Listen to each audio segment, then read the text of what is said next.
Welcome to part 2. This part is about an alternate strategy for transitioning young people into work or further study using a new post-secondary transitional concept. It starts with a 10-week program and culminates in the awarding of each graduate with a Certificate 3 in Transitional Education. Initially, we'd like to start with a pilot program on a small scale, preferably suburban, using local businesses, local Job Active network members and a local TAFE. And the preference for TAFE is because firstly TAFE exists to educate young people, but also it has existing infrastructure and ready-made options for staffing and timetabling. So what does the program have to offer? Well, initially it offers a way to enhance the job or study readiness of the 20% or 2/3 of young people who are unemployed or disengaged and experiencing limited participation. These are the 20% that we spoke about in part 1. And these are the 20% that have been recommended an intensive preparatory program to improve their opportunities. The program also offers a workable, common sense method for maintaining contact with our school leavers, and it offers a safety net for young people who have fallen out of uni or apprenticeships or have lost their jobs. The program concept also offers a way to re-engage, re-energise and motivate young people and also equip them to survive and thrive in work or further study. And finally, it offers a strategy for creating follow-up opportunities for graduates in employment, further study or volunteerism.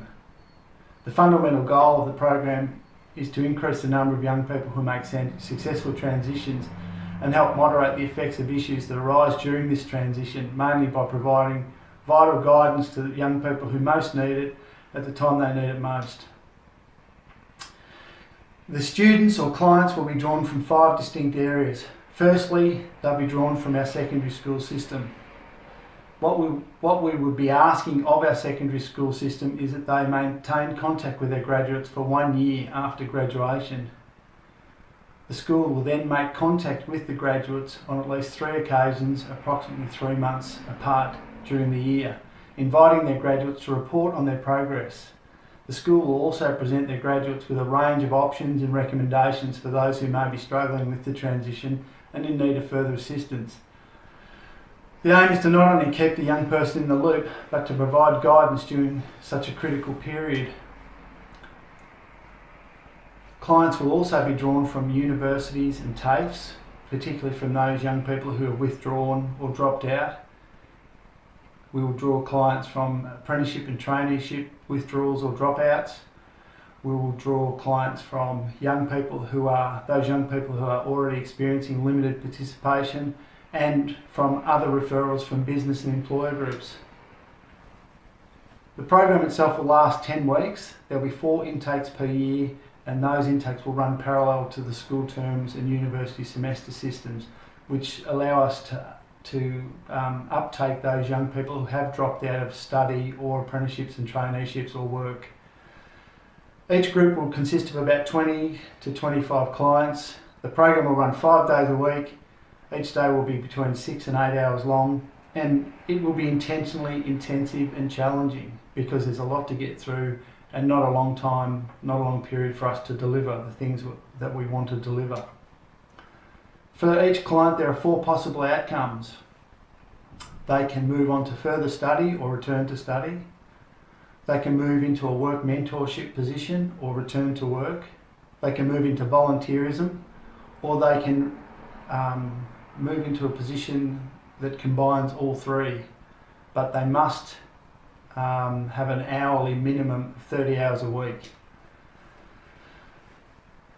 But we'd also recommend that partaking in this Certificate 3 shouldn't disqualify clients from future participation in other appropriate or lesser qualifications, say a Certificate 2, because there will be some people who will need to take a step back down the level of qualifications to get a foundation in the type of area that they want to pursue. We also recommend that all eligible participants receive youth allowance and New Start during their 10-week study period.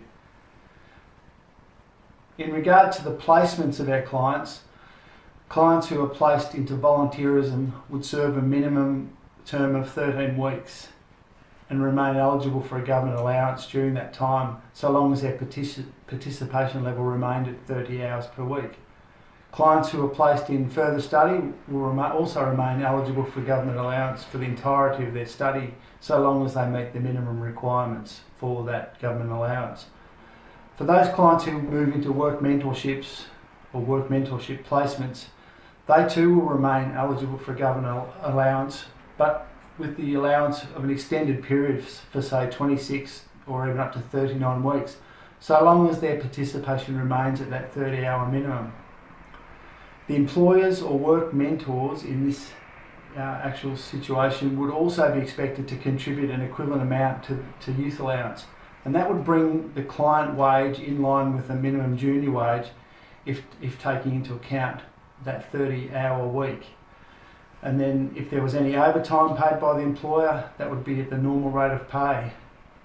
If the client remained in the placement for that full 39 weeks plus the 10 weeks training, that would be a total time commitment of 49 weeks, which would be an absolute bonus for a young person who didn't know where they were going before they moved into the program.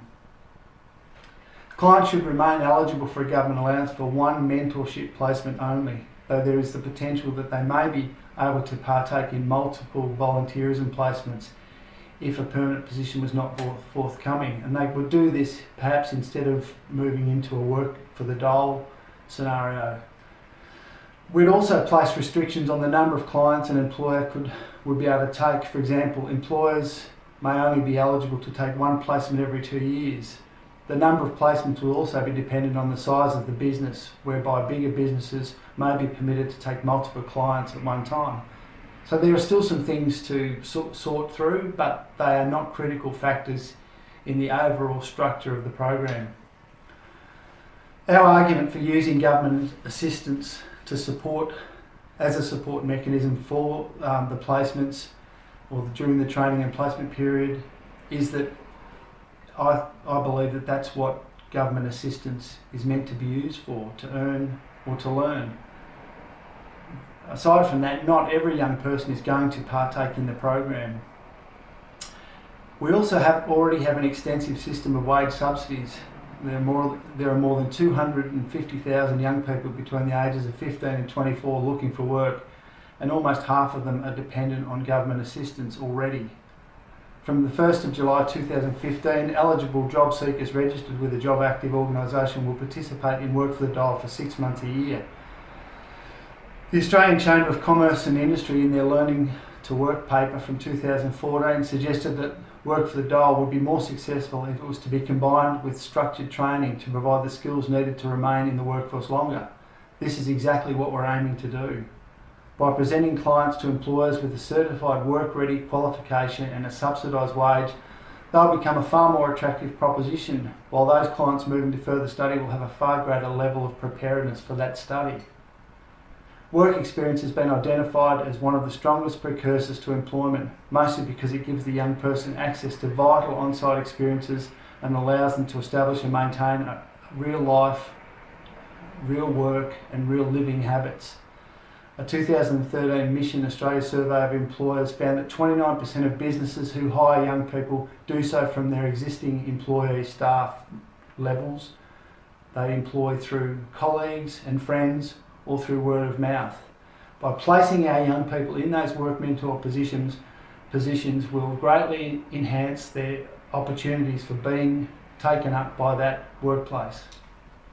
To oversee the program, we recommend a management team that will consist of representatives from 3 areas.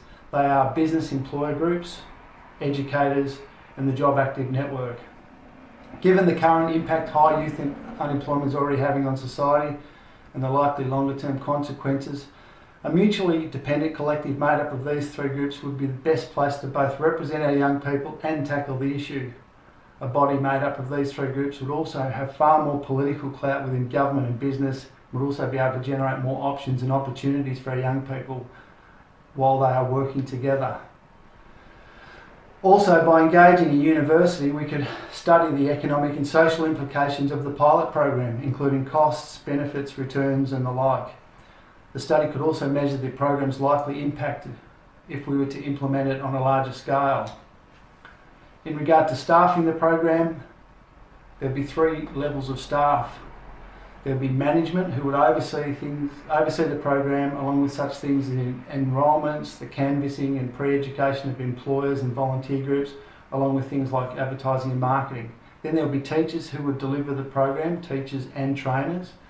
And thirdly, one of our more unique ideas is that we embed job active staff within the program on a part-time basis so that we can use their expertise and their access to the job active resource to place our clients into work training or volunteer positions.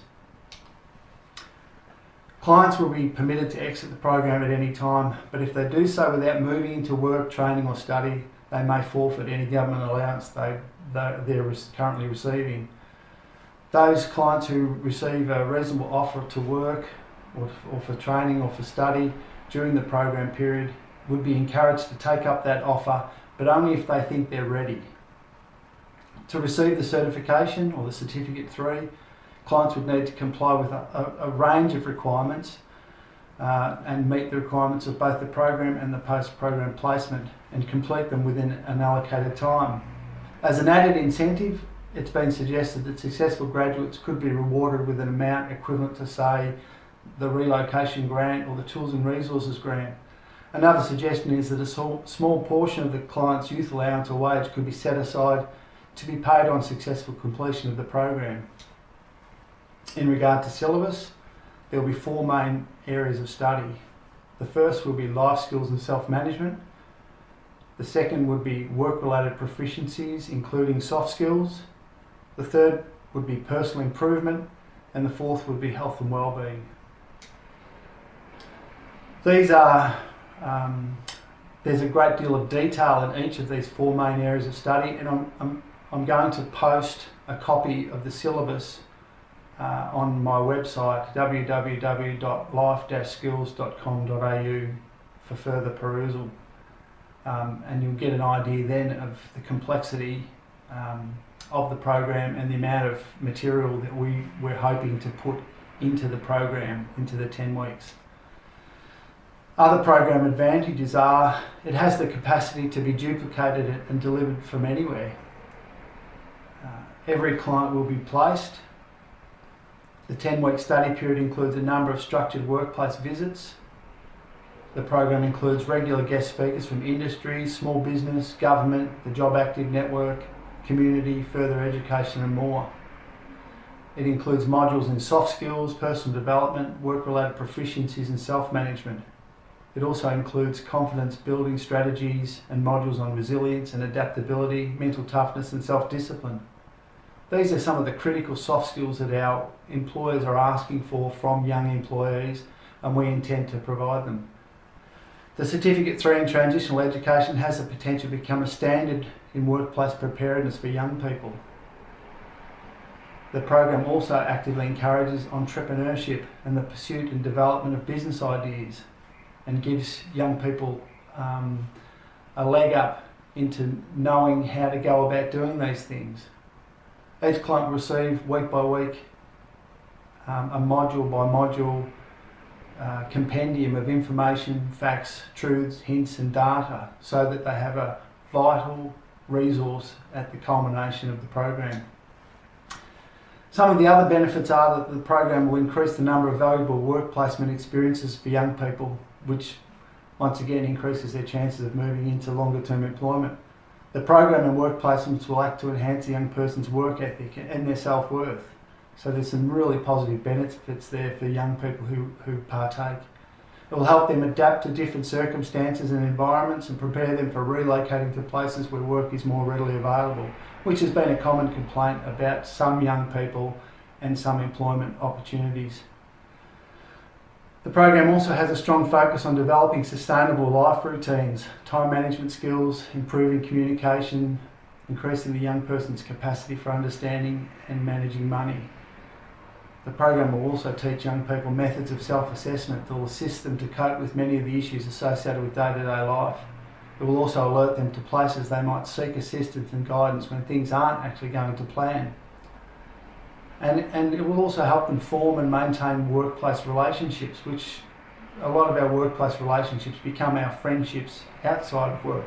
So it's vitally important that the young person can merge into the workplace and adapt to the workplace conditions and make friends as they go.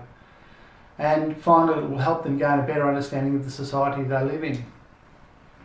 The potential outcomes of the program are that it will increase the productivity of young employees. It will also decrease the number of young people at risk of disengagement. It will decrease the likelihood of becoming dependent on welfare. It will assist young people to understand and embrace the benefits of a working life. It will contribute to the improvement in young people's social skills and their understandings of social etiquettes and norms. And eventually it will become sought after by young people as an effective preparatory program. And finally, it will become the cornerstone of a cooperative partnership between educators, business and employer groups and the Job Active Network. And that concludes this presentation. Copies can be found at my website www.life-skills.com.au along with a copy of the original paper on the topic.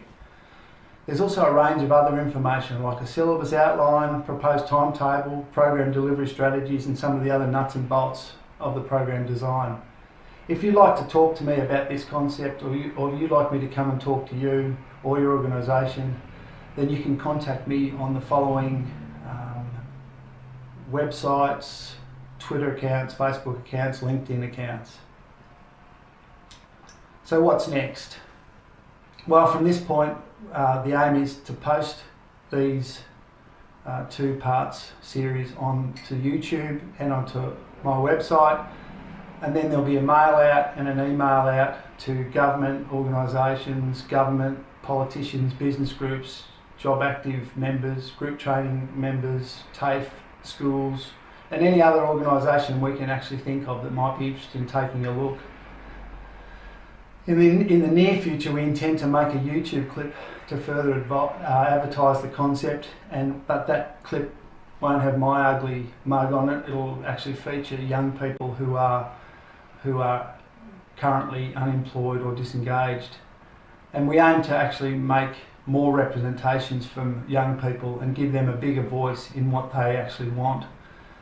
We also intend to do more lobbying of government and government ministers, and we're looking into either running a program through change.org or perhaps GetUp. And finally, one of the ultimate aims might be to put forward a champion for young people, maybe in state or federal parliament, because I don't think that they actually have one at the moment. So it'll be an interesting activity to pursue. So thank you again for your time, and don't be afraid to touch base if you'd like to talk about this concept.